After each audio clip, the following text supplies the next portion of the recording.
Lauren Goss, third place finish here at Rev3 Portland. Not a bad race for you, but walk me through your day. Well, I knew I was going to have to go out hard in the swim because that was my only chance of gaining time on the bike. So I just swam with Meredith Kessler and Becky Lavelle, and we went off course because the sun was in our eyes, but we fixed it pretty quick and we pushed hard, and then I knew I had to have a fast transition because I knew those girls were going to go really fast at the beginning, and Meredith just passed me, and I stayed with Becky for most of the bike and gained time on the downhills because I just went for it. I wasn't scared, and I was like, if I crash, I crash. So I was gaining time on the downhills, and I lost a minute on the flat part at the end because I completely bombed. But yeah, and on the run, I just held a steady pace the whole time, and I knew if I could just hold the same pace the whole time, I would finish strong. So that's what I did, and it was a really, really tough race, but I'm glad it's over. Maybe the hardest race of my life.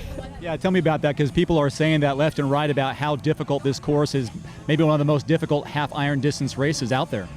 Yeah, well, I was already at like 2 hours, and I had 17 miles left on the bike, and I didn't know what I was going to do. It was really hard. The climbs are really tough, and pretty much for 20 miles it's just uphill.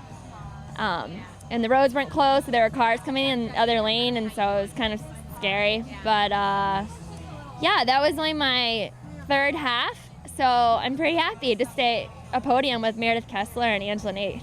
So that was my next question, because you're an Olympic distance, that's your thing, and to take on the half Ironman distance, how do you feel about maybe doing this in the future, or are you going to go back to Olympic distance? I like Olympic distance. I think these people are crazy. It takes way too long, but it only makes me stronger for my Olympic distance racing, and I'm racing again next weekend in Minneapolis, so hopefully I can recover and go fast. Well, talk about your run today and chasing and being chased. Well, I knew I was a minute down at the beginning, but I knew I was a stronger runner than the two girls ahead of me, and I just didn't want to blow up. I just wanted to stay a steady pace the whole time, and I knew I would catch them because I've raced them quite a few times before, and I knew I had a stronger kick than they did, so if I could just hang with them the whole time and then just outrun them at the end. But I ended up getting in third place around mile 8 and just held on the whole time. So.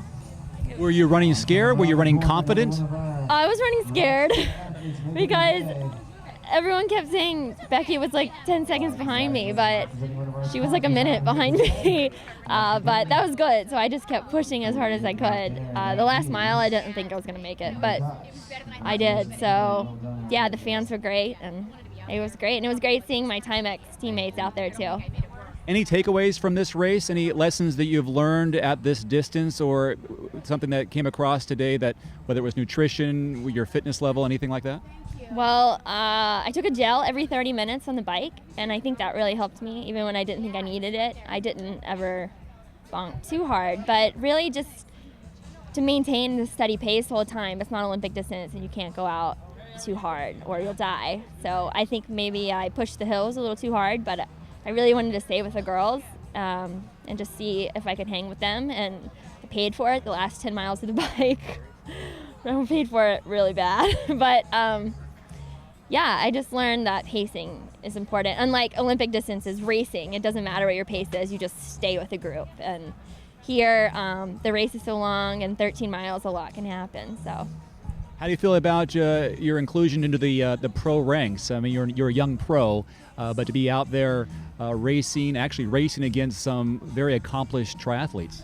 Yeah, I'm really pleased with how I'm doing this year. I know I just need a little bit more experience, and every race I'm learning new things. I honestly have a different nutrition plan every race because I haven't really found something I really like yet. So I think once I get that stuff dialed in, I'll be more consistent, and I'll be able to hang with the more experienced girls.